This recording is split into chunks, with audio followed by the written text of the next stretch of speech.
आप देख रहे हैं नेताजी.लाइव। नेताजी.लाइव के माध्यम से हमारी कोशिश होती है कि हम आप तक आपके पसंदीदा नेताओं के वक्तव्य और भाषण को पहुंचा सके, वो भी असंपादित। इसी कड़ी में आइए देखते हैं नेताजी.लाइव के editor and chief Shridhar Rao ने क्या बात की कांग्रेस के मीडिया सेल प्रभारी सुशील आनंद शुक्ला से।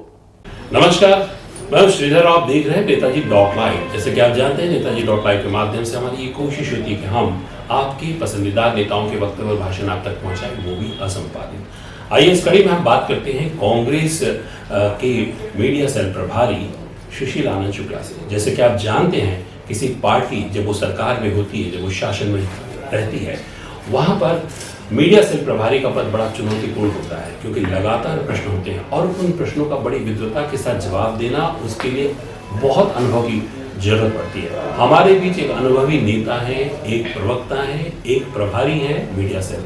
आइए बात करते हैं भूपेश सरकार के 4 सालों के उपलब्धियों पर, विशेषकर खासकर सुरक्षा कारणों से लेकर जो आरोप प्रत्यारोप उन पे लग रहे हैं, उन पे भी हम इनकी प्रतिक्रिया चाहेंगे। क्या कहना चाहेंगे सुशील जी, 4 वर्षों के शौक? देखिए, 4 वर्ष विश्वास, विकास और सुरक्षा के, 4 वर्ष आम छत्तीसगढ़िया की गौरव गाथा के। इन 4 वर्ष में छत्तीसगढ़ की आर्थिक उन्नति, शैक्षणिक उन्नति, साथ साथ हमारी आध्यात्मिक और सांस्कृतिक उन्नति के लिए भी काम किए गए। निश्चित तौर पर इस 4 वर्ष को देखते हुए आम छत्तीसगढ़िया अपनी सरकार के प्रति संतोष की अनुभूति कर रहा है। देखिए, एक कांग्रेस की सरकार राज्य में है और केंद्र में भाजपा की सरकार है। जब सरकार प्रदेश में होती है तो बहुत सारे आर्थिक पहलू होते हैं जहां पर सरकार को केंद्र की सरकार से मजबूती की जरूरत रहती है, सहयोग की जरूरत होती है।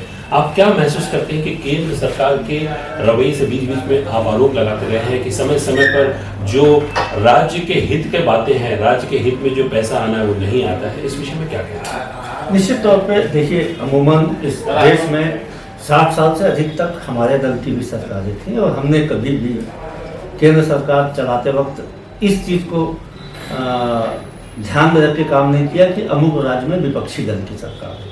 लेकिन दुर्भाग्य से पिछले 8 साल में मोदी सरकार आने के बाद तो इस प्रकार की दुर्भावना से ही काम किया जा रहा है। छत्तीसगढ़ में कांग्रेस की सरकार है, इसको रोकते हुए हमारे प्रधानमंत्री आवास को रोक देकर आज 55,000 करोड़ रुपए, अर्थात छत्तीसगढ़ का जो एक साल का बजट है लगभग 100 करोड़ के आसपास है, उससे आधे से अधिक राशि हमें सेंट्रल गवर्नमेंट से लेना है। केंद्रीय व्यवस्था में जबकि आपने जीएसटी कर प्रणाली लागू कर दिया है और राज्य सरकार के पास में राजस्व के स्रोत की कमी है, उस समय आप 55,000 करोड़ रुपए राज्य सरकार पर रोक के रखेंगे तो ये तो अन्याय है। आप नहीं चाहते राज्य सरकार जीएसटी का पैसा हो, या फिर हमारी कोयला रॉयल्टी का पैसा हो, या फिर प्रधानमंत्री आवास का पैसा हो, या फिर हमारे मनरेगा का पैसा हो, तमाम मद के पैसे 55,000 करोड़ रुपए हमें सेंट्रल गवर्नमेंट से लेना है। इसके अलावा इन 55,000 करोड़ रुपए के अलावा 17,240 करोड़ रुपए हमारी ओल्ड पेंशन स्कीम के तहत जो एनपीएस का पैसा सेंट्रल गवर्नमेंट के पास में जमा है, जिसको देने से उन्होंने साफ साफ मना कर दिया। एक राज्य सरकार को यह अधिकार है, हमारा संविधान राज्य सरकार को अधिकार देता है कि अपने राज्य के नागरिकों के हितों के लिए हम वेलफेयर स्कीम चलाएं। यदि हमारे मुख्यमंत्री, हमारी सरकार, हमारे मंत्रिमंडल ने यह निर्णय ले लिया कि हम राज्य में कांग्रेस की सरकार अपने कर्मचारियों को पेंशन देगी, तो केंद्र सरकार का दायित्व बनता है कि जो एनपीएस का पैसा उसके पास जमा उसको वापस करें। क्योंकि वो पैसा किसका है? ये पैसा हमारे राज्य के कर्मचारियों का पैसा है, हमारे राज्य सरकार के द्वारा दिए जा रहे अंशदान का पैसा है। आप इसको किस आधार पर रोक सकते हैं? लेकिन रोका जा रहा है। ये तो सीधे सीधे सौतेली भावना है ना। आप कैसे रोक सकते हैं किसी राज्य को वेलफेयर स्कीम चलाने से? लेकिन दुर्भाग्य है कि सेंट्रल गवर्नमेंट रोक रही है। सुशील आनंद जी, जैसे आपने कहा 55,000 करोड़ रुपए केंद्र से बकाया है और साथ में एनपीए का पैसा भी 70,000 करोड़ के आसपास का लगभग। लेकिन आगामी साल में चुनाव है और चुनाव के बीच आपको जनता के बीच पुनः जाना पड़ेगा, तो विकास के कार्यों के बारे में बहुत सारे ऐसे काम होंगे जो पेंडिंग होंगे, तो आप कैसे इतनी बड़ी राशि के अभाव को कैसे फुलफिल करेंगे, कैसे इसको महत्वपूर्ण करेंगे? देखिए, विकास के काम तो अबाध गति से चल रहे हैं। हम देश का सबसे बड़ी खरीदी हम कर रहे हैं। पिछले वर्ष हमने लगभग 98 लाख मीट्रिक टन धान खरीदा। इस वर्ष हमारा लक्ष्य है 10 लाख मीट्रिक टन धान खरीदी करने का। हम खरीदी कर रहे हैं। हम किसानों को राजीव गांधी किसान न्याय योजना का भी पैसा दे रहे हैं, हम गोधन न्याय योजना भी चला रहे हैं, हम सड़कों की भी मरम्मत कर रहे हैं, हम स्वामी आत्मानंद स्कूल भी बना रहे हैं, बनाते रहेंगे। ये तो सरकार को अनावश्यक कठिनाई में डालने का काम है।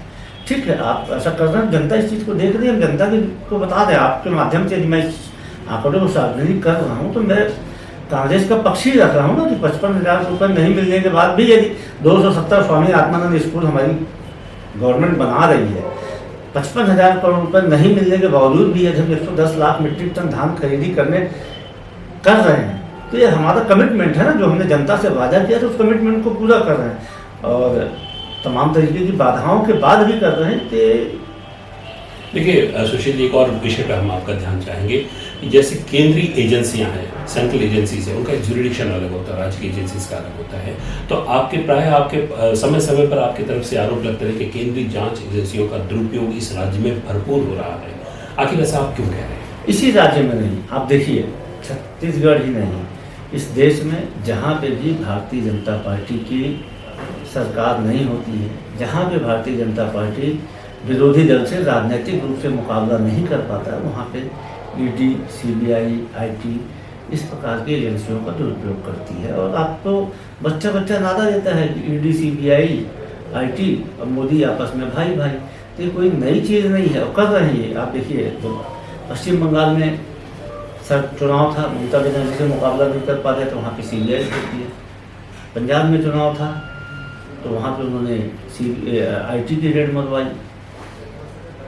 महाराष्ट्र में जब तक उद्धव ठाकरे की सरकार थी लगातार आईटी की रेड मारी जाती थी, उनके प्रवक्ता तक को अंदर भेज दिया गया था। छत्तीसगढ़ में लगातार हमारे किसी भी नेता के ऊपर में पिछले 4 साल में 4 रुपये का भी प्रमाणित घोटाले का आरोप भारतीय जनता पार्टी नहीं लगा पाई। लेकिन आईटीआई, सीबीआई आई, अब तमाम तरीके की केंद्रीय एजेंसियाँ आई, हमारे नेताओं कुछ नहीं कर पाए तो 4 अधिकारियों को पकड़ के यहाँ भ्रष्टाचार हो रहा धरना मचा दिया सरकार को बदनाम करने के लिए। तो ये सीधे राजनीतिक प्रोपेगेंडा है। अब जनता भी इस चीज़ को समझ गई है, हम इसका राजनीतिक रूप से मुकाबला भी करने के लिए पूरी तरीके से प्रिपेयर्ड है। जनता भी जान रही है कि ये सिर्फ और सिर्फ इनका पॉलिटिकल ड्रामेबाजी है, ये सरकार को राजनीतिक रूप से मुकाबला नहीं कर सकती है। बताइए कि ईडी 3 दिन बाद प्रेस नोट जारी करती है, रमन सिंह की प्रेस कॉन्फ्रेंस लेके जो ईडी बोलने वाली है तो पहले बता देते हैं। आईटी के छापे में किसके यहाँ क्या निकलने वाला, रमन सिंह उसकी भविष्यवाणी कर देते हैं कि क्या है, क्या एक आत्मपरिचय है, कुशाभाऊ ठाकरे में बैठ के यहाँ पे पटकथा लिखी जाती है। तो ये सारी चीज़ें हैं जनता के पब्लिक डोमेन में। आप सब जैसे सुधी पत्रकार सब चीज़ जान रहे हैं तो कुछ बोलने की आवश्यकता नहीं है। देखिए एक और विशेष बात है, मैं चाहूँगा आपका ध्यान इसमें कि देखा गया है कि पिछली सरकार 15 साल कार्य करने के बाद अंतिम साल में वो ब्यूरोक्रेसी के कारण चलती गई, मतलब चली गई, रवाना कर दिया, आप लोगों ने रवाना कर दिया। लेकिन इस शासनकाल में चूंकि प्योरली पॉलिटिकल लीडरशिप को क्या ये नहीं लगता छत्तीसगढ़ में ब्यूरोक्रेसी बहुत ही षड्यंत्रपूर्वक घेरती है या अपने घेरे में लेती है? ब्यूरोक्रेसी का रोल जो पुरानी सरकार में रहा है, ब्यूरोक्रेसी का रोल यहाँ पर भी है। ऐसा दिखता है कि ब्यूरोक्रेसी जो प्योरली जो डाउन टू अर्थ लीडर्स होते हैं उनको घेर लेती है, फिर उसके हिसाब से काम चलते हैं, उसके बाद डेंट होता है पॉलिटिकल आपकी इमेज। आप इसमें क्या कहना चाहेंगे? देखिए ब्यूरोक्रेसी अपना काम करता है, ब्यूरोक्रेट को क्या काम करवाना है, इसीलिए प्रजातंत्र में कार्यपालिका बनती है जिसमें लीडरशिप आती है। यदि ब्यूरोक्रेट कहीं बेलगाम है तो उसके ऊपर में अंकुश लगा। हमारी सरकार बनने के बाद में ब्यूरोक्रेसी को न सिर्फ लगाम कसा गया है बल्कि ब्यूरोक्रेसी अपनी सीमाओं से बाहर कहीं नहीं गई है। ये तो ऐसा है कि षड्यंत्रपूर्वक किसी के ऊपर में आरोप लगाएंगे। हो सकता है करप्ट अधिकारी कहाँ पे नहीं जाते हैं, करप्शन जहाँ पे है उस पर 0 टॉलरेंस में हमारी सरकार काम कर रही है। यदि कहीं पे कोई गलत है निश्चित तौर पर, लेकिन सिर्फ पॉलिटिकल एजेंडे को सेट करने के हिसाब से किसी अधिकारी के ऊपर कार्रवाई की जाए तो यह पॉलिटिकल रूप से सत्तारूढ़ दल को बदनाम करने के हिसाब से कुछ महत्वपूर्ण अधिकारियों को पकड़ा जाए और उसके बाद में उनके खिलाफ में चीज़ें प्लांट की जाए, वो गलत है। हमारी सरकार आने के बाद में यह कहना भूपेश बघेल जी बहुत अनुभवी राजनेता है। कोई भी ब्यूरोक्रेट में इतना साहस नहीं, ना इतना मादा है कि उनको डिक्टेट कर सके। छत्तीसगढ़ में निश्चित तौर पर 100% डेमोक्रेटिक सरकार चल रही है, बहुत ही अच्छा प्रशासक मुख्यमंत्री है। बहुत बहुत धन्यवाद, आपने बात किया एक और बात गौर करने वाली है, छत्तीसगढ़ में छत्तीसगढ़ी वाद की शुरुआत हो चुकी है और जिस तरह से ये सरकार कार्य कर रही है, जिस तरह से ये नित नए प्रयोग कर रही है, जिस तरह से ये अंतिम छोर के व्यक्ति को जोड़ रही है, उससे लगता है कि छत्तीसगढ़ वासियों को वास्तव में छत्तीसगढ़ी नेतृत्व मिला है।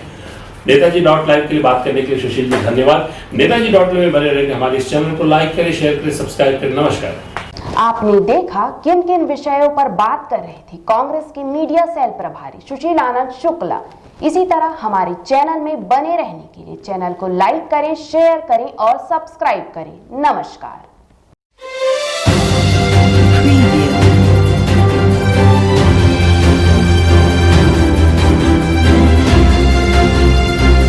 नेताजी .live के प्रायोजक है Satyadeep diagnostic and clinic, Supela, Bhilai.